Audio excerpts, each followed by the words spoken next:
Life often surprises you with unexpected events. At 74, I believed I'd seen everything. Love loss, joy, and grief. I thought I was comfortably ensconced within the peaceful, uneventful pace of old age.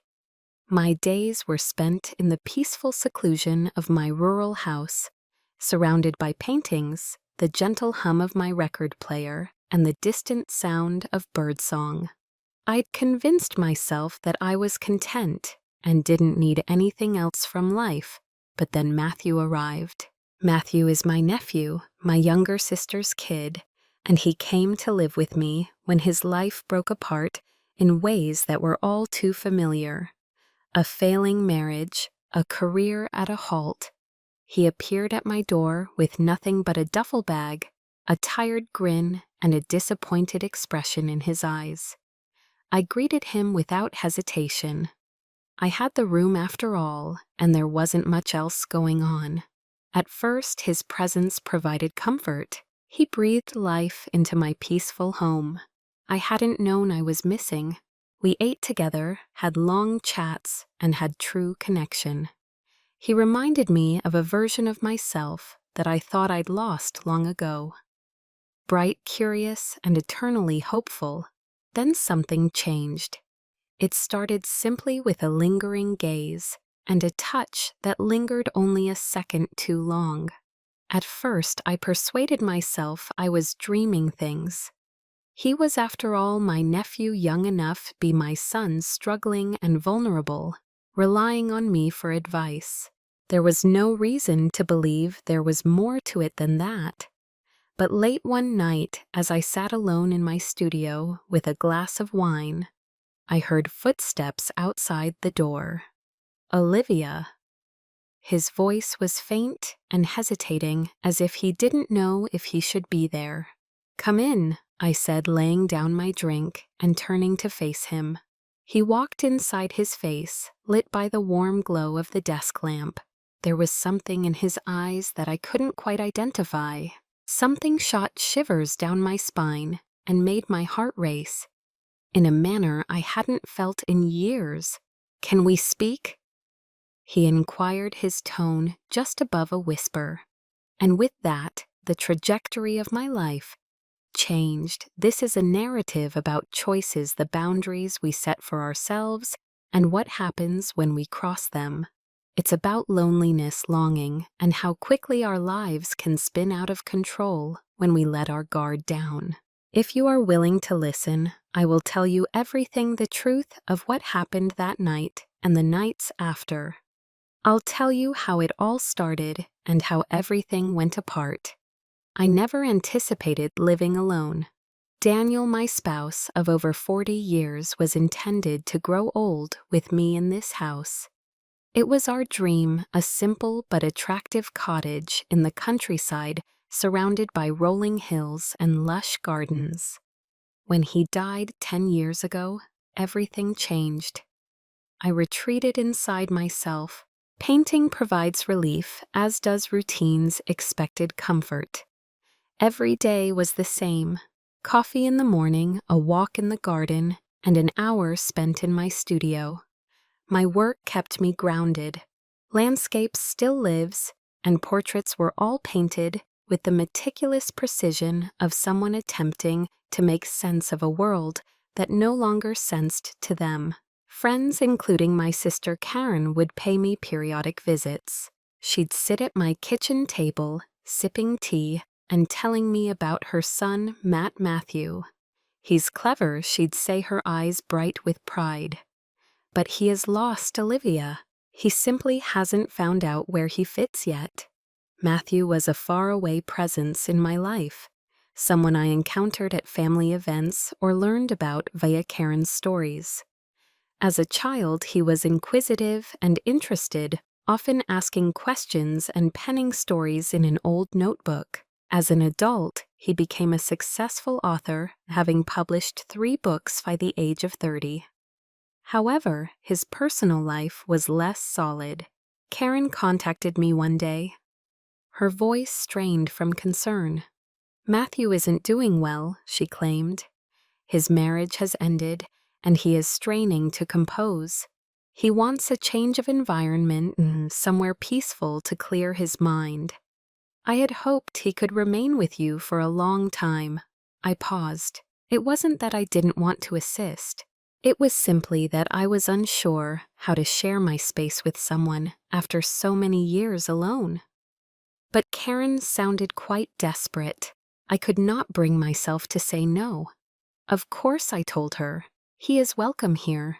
When Matthew came, I saw how much he had changed.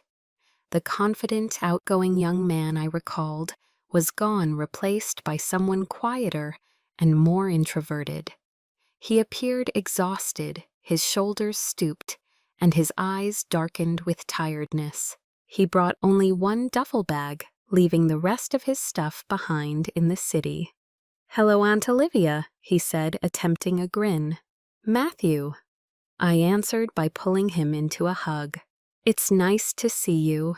His room was ready, a pleasant retreat overlooking the garden.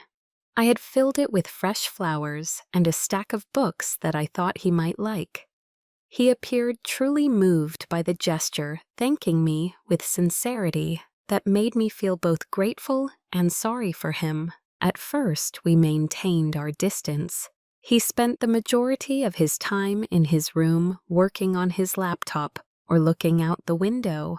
I gave him room, uncertain how to approach him given his evident state of despair.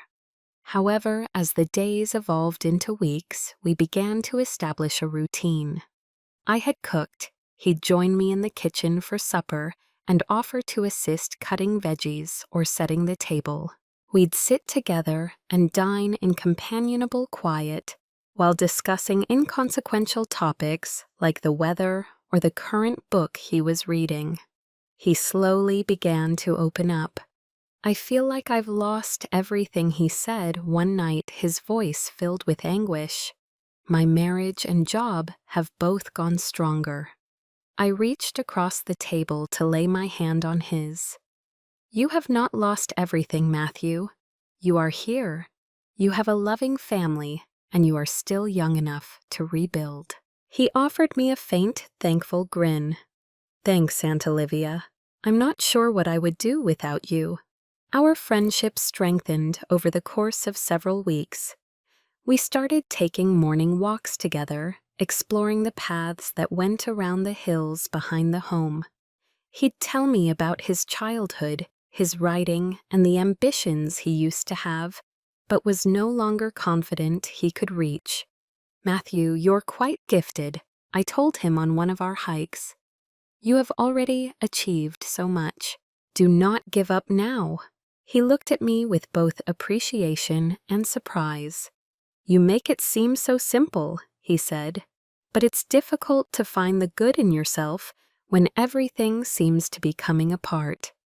I knew his anguish more than he imagined. After Daniel died, I felt much the same way.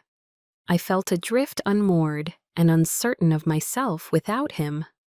But I had found my way back via my work, and I wanted to help Matthew find his path as well. One evening, I invited him to my studio. "This is where I spend most of my time," I explained, referring to the canvases lining the walls. "It's my haven." He moved about the room, intently scrutinizing my work, which astonished me. "These are fantastic," he exclaimed, his voice full of real appreciation. "You have caught so much life." Hearing him say that sparked something in me, a sense of pride I hadn't had in years. "Thank you," I said quietly. "Art has always helped me make sense of the world." He nodded with a serious gaze. "I believe I need to locate something like that again, something that makes me feel whole." It was at these times that I saw a shift in him. He appeared lighter and more present, as if the weight he'd been carrying was beginning to shift. However, something else occurred as a result of this adjustment, something I couldn't quite identify.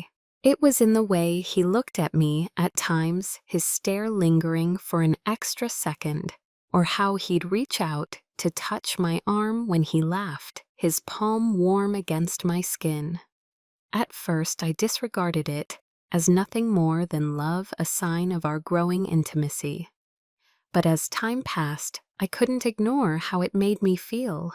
We sat on the porch one afternoon sipping tea and watching the sun sink over the hills.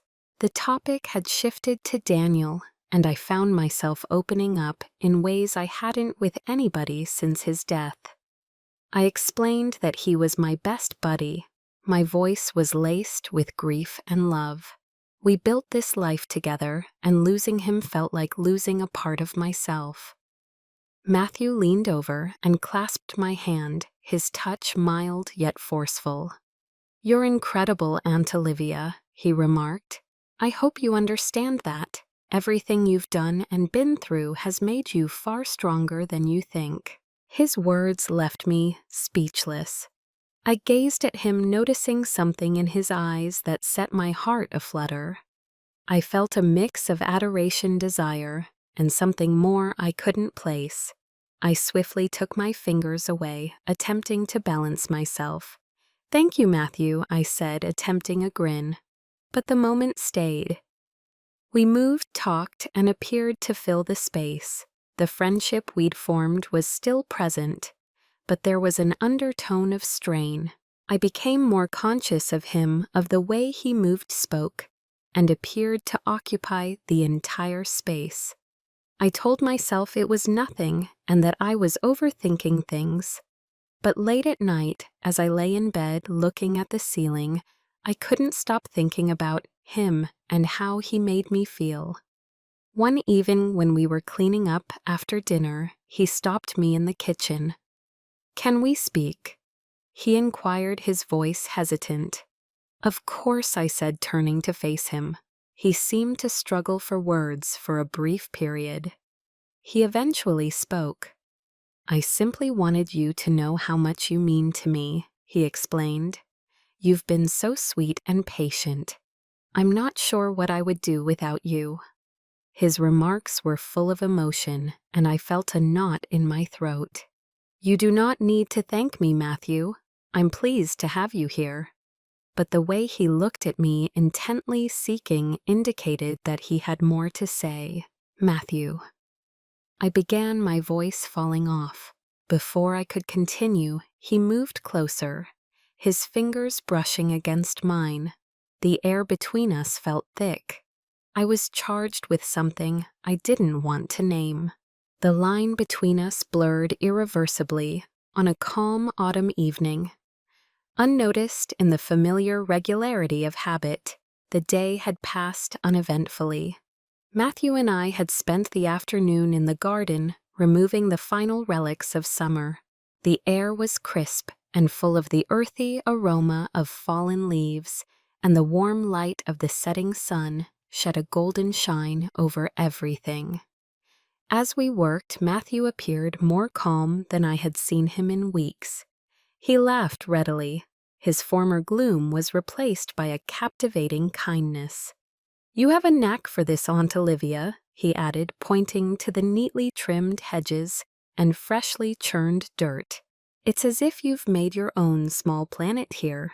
I grinned and wiped my hands with my gardening gloves. This has been my haven. It has kept me grounded, particularly thereafter. My words drifted off, and he nodded. "Without more explanation, I believe you understand." That evening after dinner, he poured us all a glass of wine, a tradition we had developed since his arrival. We sat in the living room, the fireplace crackling quietly in the background. The house seemed warm, inviting, and secure, a sharp contrast to the mounting discomfort I was experiencing within myself. It began simply enough. We discussed literature, as we often did. He had been rereading one of his favorite books, The Great Gatsby, and we explored its topics, which included love, ambition, and the elusive nature of happiness. "It's quite sad," he remarked, swirling the wine in his glass. "Gatsby spent his entire life chasing an impossible dream. I agreed, reflecting on my own life and the dreams I had let go of over the years. I responded gently. Sometimes it's easier to hold on to an idea than to face reality. He gazed at me, his Aunt Olivia. Mine. Do you ever feel settled? Aunt Olivia, did you give up on anything you wanted? I was surprised by the question. I took a sip of wine to buy myself some time. I'm not sure, I admitted ultimately. I believe there were certain things I desired but did not get. But I don't regret the life I've led. It's been meaningful. Meaningful, he reiterated, his tone reflective. That is a nice word for it. I believe I've been chasing the wrong things my entire life. Now that I've lost them, I'm not sure what is left. I stretched out and placed my hand on his. You're still young, Matthew, so you have time to sort things out. His hand squeezed around me, and for a minute the air between us changed. It wasn't until later, alone in my studio, that I understood how much that moment had upset me. I tried to focus on the canvas in front of me, but my mind kept returning to Matthew, the way he'd stared at me, the warmth of his hand on mine. I convinced myself that it was nothing, a brief moment of vulnerability. There's nothing more, but I heard footsteps outside the door. Olivia. His voice was low and hesitating, as if he wasn't sure he should be there. Come in, I replied, putting down my brush and turning to face him. He went inside his face, lit by the desk lamp's soothing glow. Something in his eyes caused my heart to accelerate. Is everything okay? I asked, attempting to seem nonchalant. He paused. His gaze dropped to the ground. I don't know, he said. I just needed to chat with you. Oh, sure, I said, beckoning for him to sit. He did not sit. Instead, he stepped forward, his hands fumbling anxiously at his sides. He spoke in a barely audible whisper, unsure of how to express his feelings. However, I am experiencing a sense of disarray in my life, and you are the sole entity that provides any semblance of order. His words sent a shockwave through my body. I opened my lips to reply, but before I could, he had closed the gap between us. Aunt Olivia. His voice cracked, and for a second he appeared so vulnerable, so lost, that I couldn't bring myself to stop him from leaning in. His lips brushed against mine, delicate and timid, as if he expected me to pull away. But I did not. The kiss was short, yet it felt like time had frozen. When he drew back, his eyes were filled with dread and longing. I apologize, he replied hastily. I should not have stepped back. It's all right, I interrupted, my voice shaking. You are going through a lot right now, I understand. But even as I spoke the words, I knew they weren't totally accurate. What had just transpired was not right, and I didn't comprehend it or the emotions it had triggered in me. He nodded, his shoulders slumping with defeat. I'll go, he replied, turning to go. Matt, please wait. I didn't know why I stopped him. Perhaps it was because I didn't want him to leave feeling ashamed and regretful. Perhaps it was because a part of me did not want him to leave at all. He turned back, his face inscrutable. I responded quietly, You are not alone in this. Whatever you are experiencing, we can work it out together. For a time, he just gazed at me, as if debating whether to believe me. Then he nodded, a slight smile forming at the corners of his mouth. He responded with a barely audible whisper. Thank you. The days after were a jumble of emotions. We did not discuss what had transpired, but the tension between us was evident. Every look, touch, and shared moment was infused with an unspoken understanding. I became more conscious of him than ever before. The way he moved, the way he spoke, the way his presence seemed to fill the room.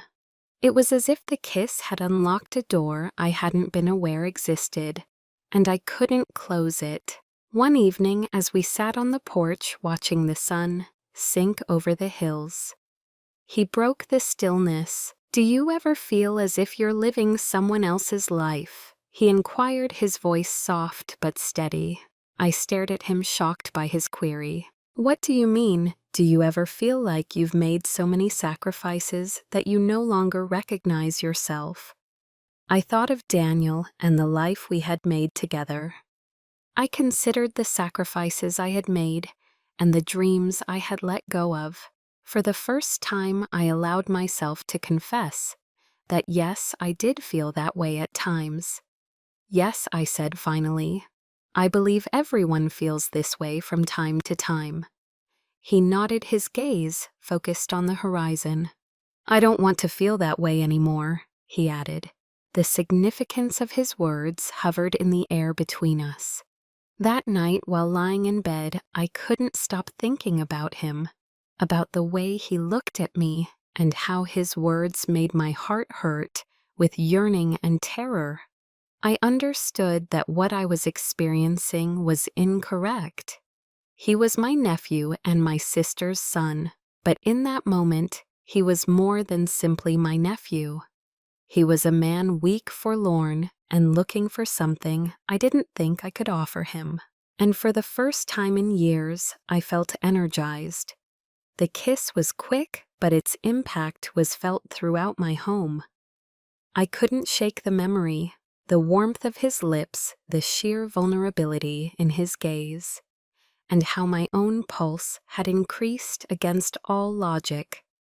But now, in the cold light of day, remorse has wrapped around me like a smothering cloak.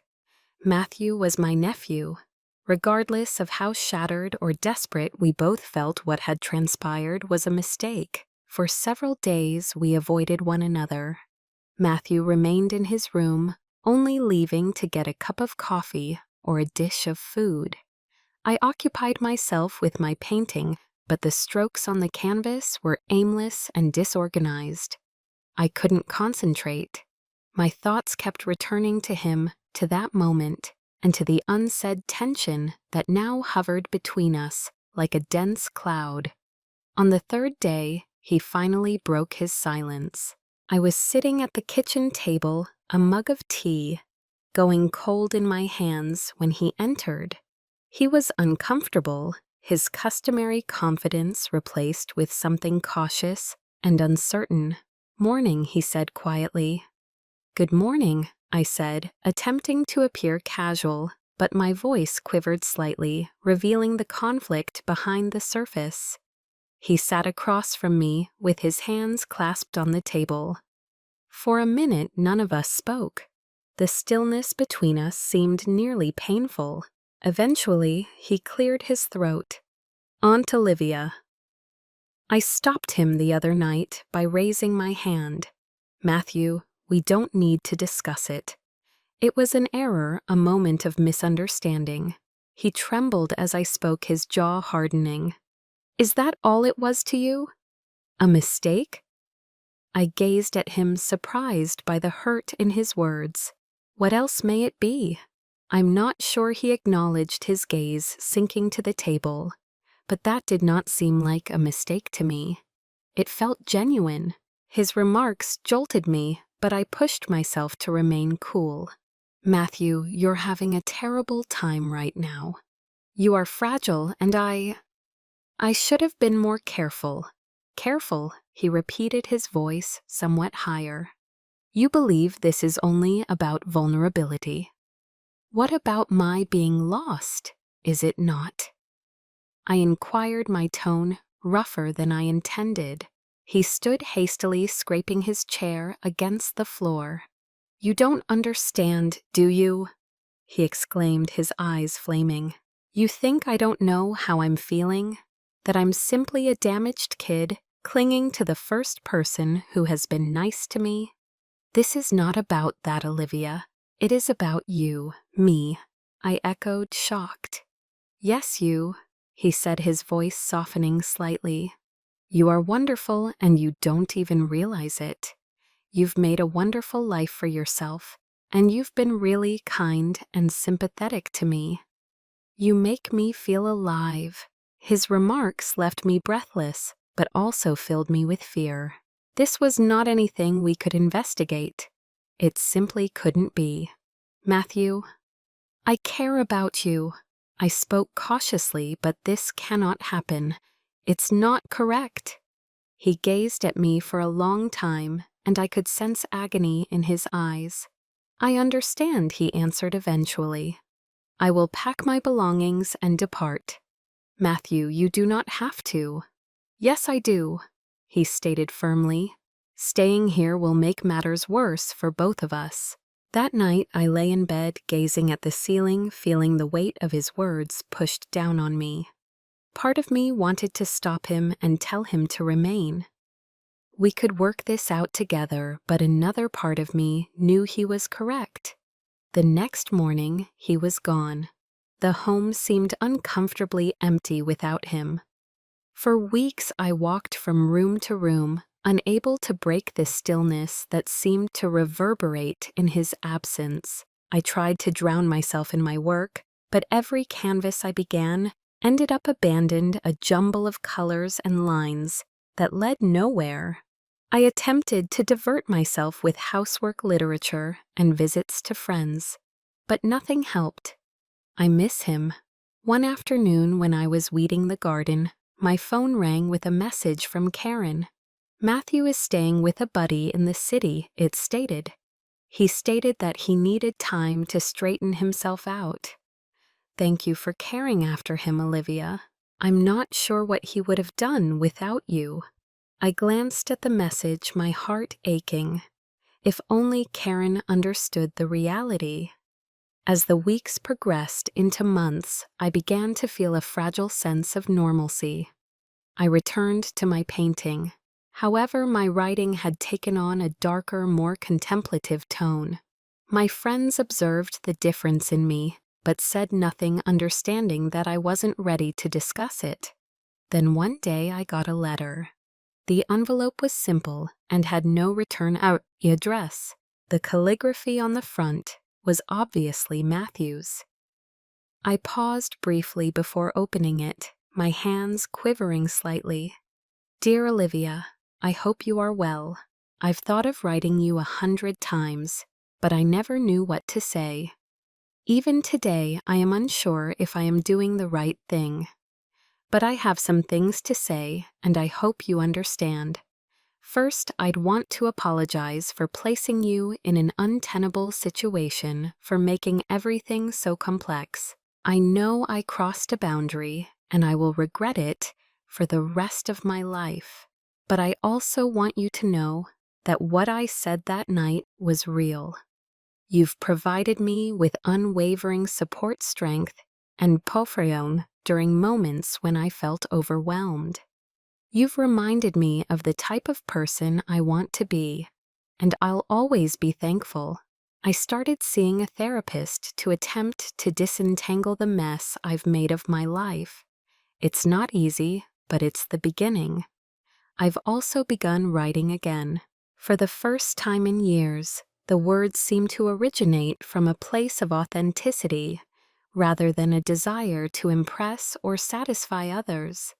I'm not sure what the future holds, but I hope we may each find serenity in our own way. Olivia, you deserve happiness. Please never forget that. Thank you for everything. Matthew. I read the letter again with tears running down my cheeks. His remarks served as a bittersweet reminder of everything that had transpired and could never be. I carefully folded the letter and stored it in a drawer with other souvenirs from my life. It was a part of my narrative now, one that I would always keep with me.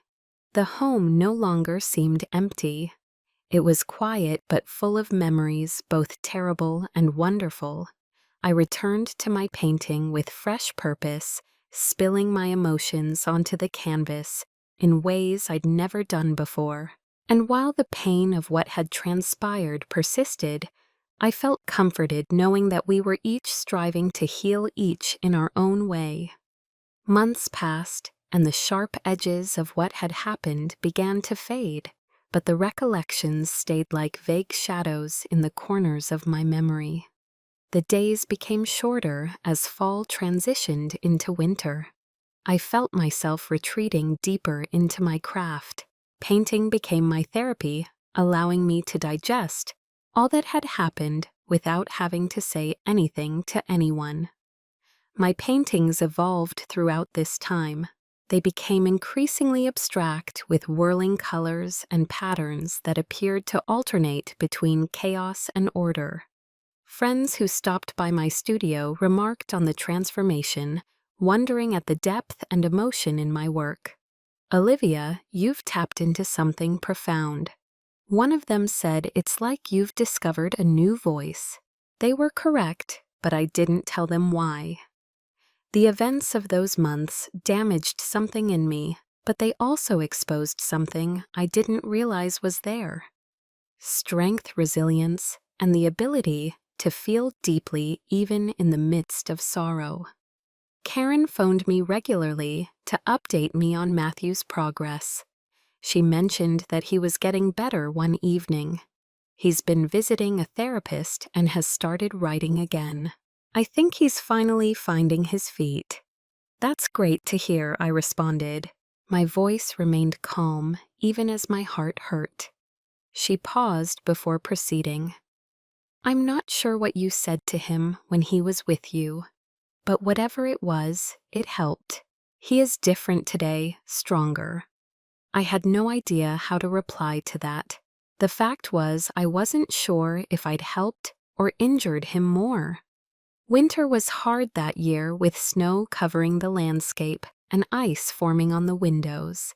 The home felt colder than normal, but I couldn't tell if it was due to the house or my own residual sensation of emptiness. One especially frigid morning, while sipping tea by the fire, I got a parcel in the mail. It was from Matthew. I gently opened it, my hands shaking slightly. Inside was a book, a first edition of The Great Gatsby, one of the classics we'd discussed much throughout his visit. A message was tucked inside the front cover. "Olivia, I saw this and thought of you. Thank you for everything. Thank you for your compassion, patience, and knowledge. You mean more to me than I can express in words. Take care of yourself. Matthew." I grasped the book and ran my fingertips over the weathered cover. The simple act of touching the weathered cover filled me with tears. For the first time in months, I felt a feeling of completion, a little but crucial step towards healing. The days grew longer again, and spring brought a sense of regeneration. The gardens sprang back to life. The flowers bloomed in brilliant hues, echoing the feelings I had expressed in my paintings. I started getting out more, interacting with friends, and going to local art events. My art was highly accepted, and I even sold a few items, something I hadn't done in years. It was amazing to share my art with people and have it speak for me in ways I couldn't. Karen called one day when I was working in the garden with some news. "Matthew is releasing a new book." She expressed her delight over the phone. "It will be released this summer, and he claims it is the finest work he has ever written." "That's fantastic." I responded, sincerely pleased for him. "He wanted me to inform you," she explained. "He mentioned you were the one who helped him get back into writing." I didn't know how to react. Part of me felt a burst of pride, while another felt the usual sting of grief. Summertime brought a bustle of activities.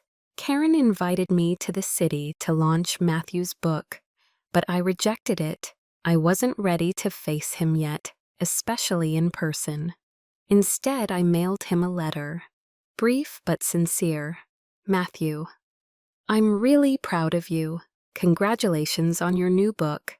I am confident it will be as great as you are. Take care of yourself. Olivia." I sent it without anticipating a response. But a few weeks later, I received another delivery. This time around, it was an autographed copy of his book. The inscription read, "To Olivia for showing me the way." Back to myself, the words brought a knot to my throat, but they also gave me a sense of calm. Life proceeded as it always does. The memories of those months with Matthew stayed with me, but they no longer seemed like a burden. Instead, they became part of my tale, a reminder of the intricacies of love, loneliness, and our decisions.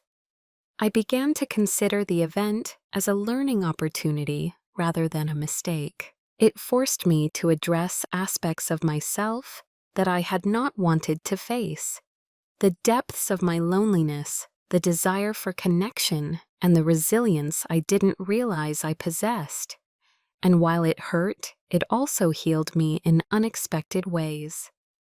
One evening, as I sat on the porch watching the sun set over the hills, I thought about Matthew and wondered how he was doing. I envisioned him seated at his desk, a pen in hand. He poured his ideas onto the page with the same intensity and passion that he had always had. I hoped he was pleased, and for the first time in a long time, I realized I was also glad. That summer, the garden was in full flower, bursting with hues and smells that seemed to celebrate the beauty of life itself. As I strolled among the flowers, I felt a sense of fulfillment that had escaped me for so long. Life is complex and unexpected, full of both joy and grief, love and loss, but it's also beautiful, and I'd learned to accept everything good, horrible, and in between. As the sun fell below the horizon, it bathed the garden in a warm, golden light. I grinned to myself, knowing I was right where I needed to be.